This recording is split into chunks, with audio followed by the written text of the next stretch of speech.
This is the single most isolated place on Earth. Sitting on top of an active volcano in the middle of the Atlantic, Tristan da Cunha has no airports, no cell towers, and outsiders are strictly banned. Over 60 years ago, a massive eruption forced everyone to flee to the modern world. But then, the entire population did something completely unthinkable. It erupts in October, and you sound like it's wanting a big shake like that, to a mini rate. We battled 2 weeks of deadly seas to uncover the truth behind this island's deepest secrets. Stay till the end, because the real mystery of how they survive will leave you speechless. In 1961, the people of this island watched lava crawl toward their homes. And they still came back. 245 people live on Tristan da Cunha. It's the most remote inhabited island on Earth, nearly 1,500 miles from the nearest neighbor, in the middle of the South Atlantic, closer to nothing than any other populated place on the planet. And every single one of those 245 people lives in the shadow of an active volcano. Not near it, not close to it, directly beside it. They call their home the settlement. Its real name is Edinburgh of the Seven Seas, and it sits at the base of Queen Mary's Peak, a stratovolcano that rises over 6,700 feet straight out of the ocean. There's no other flat land on the island, no other option. So for 2 centuries, life here has meant one simple, unspoken agreement. Build your home on the only piece of ground the volcano allows you to use, and hope it stays generous. In 1961, it stopped being generous. It started quietly. Small tremors through August and September, easy enough to dismiss. Then, on October 8th, the ground didn't just shake, it broke. A landslide tore through the eastern edge of the settlement. Families grabbed what they could carry and moved, in the dark, to relatives' homes on the other side of the village. Nobody slept that night. The next morning, the earth opened. A fissure split the ground between the settlement and the island's only factory, and the land itself began to rise. 2 days later, on October 10th, lava broke the surface. It didn't erupt from the mountain above them. It erupted from the ground right next to their homes. Picture that for a second. You don't see a volcano on the horizon, distant and manageable. You watch the earth crack open in your own backyard, and something orange and unstoppable start pushing through it. The lava moved toward the settlement, toward the factory, toward everything these people had built their lives around. There was no time to save it. The decision came fast. Evacuate. Now. Fishing boats, the same small boats these families used to catch their own food, carried them first to a neighboring island, just to get clear of the immediate danger. Then a passing ship took them onward to Cape Town. From there, a British ocean liner carried all 264 of them across the Atlantic, away from everything they had ever known, to a country most of them had never even seen: England. Try to imagine that dislocation.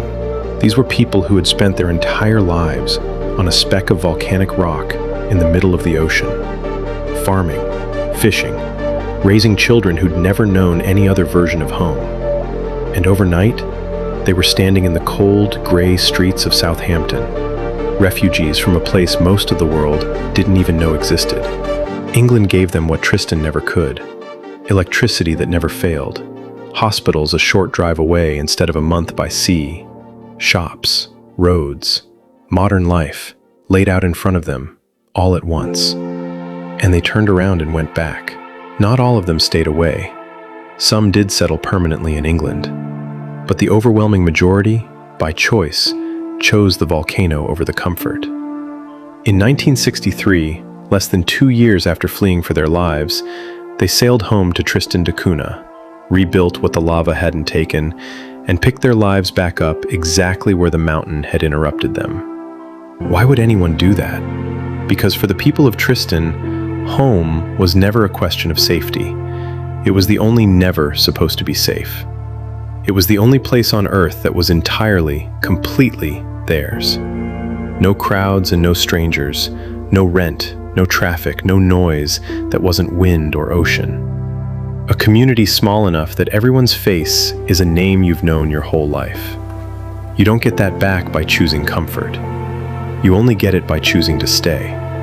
And the volcano never fully went quiet. In 2004, more than 40 years after the eruption that forced them out, the ground beneath Tristan started shaking again.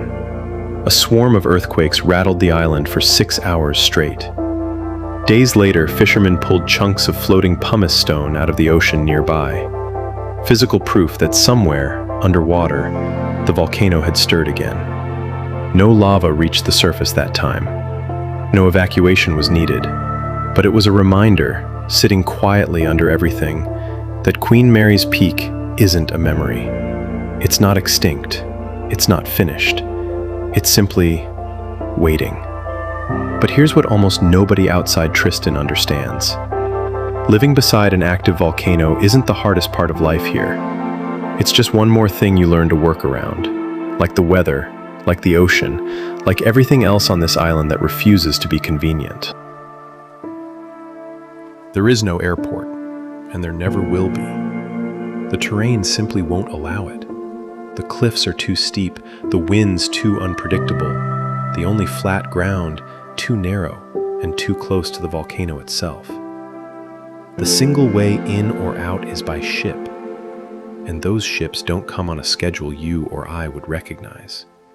Supplies, mail, medicine, even news from the outside world, all of it arrives only when the ocean and a passing vessel happen to agree. So the island had to learn how to feed itself. Almost everyone on Tristan either farms or fishes, often both. Families keep small plots of potatoes on the slopes above the settlement, tucked behind stone walls built generations ago to block the wind. And in the freezing waters surrounding the island, they catch something the rest of the world quietly depends on without even knowing where it came from. Tristan rock lobster. It's sold internationally, packed and shipped out on those same rare cargo vessels. And for decades, it's been one of the only sources of outside income for a community that otherwise produces almost everything it consumes. Think about what that actually means.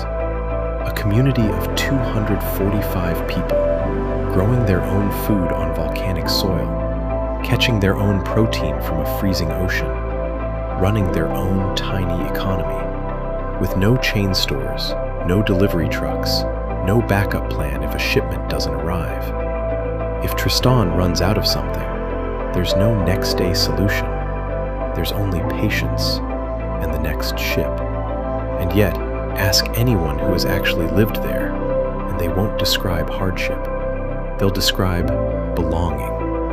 Everyone on the island knows everyone else.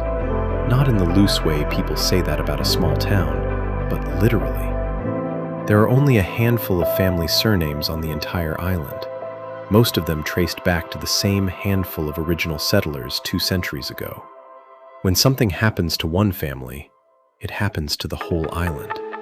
When someone's child is born, when someone gets sick and needs the tiny hospital, when a boat is late, everyone knows, and everyone shows up. That's the part the volcano can't take away. It can bury a factory. It can force an evacuation.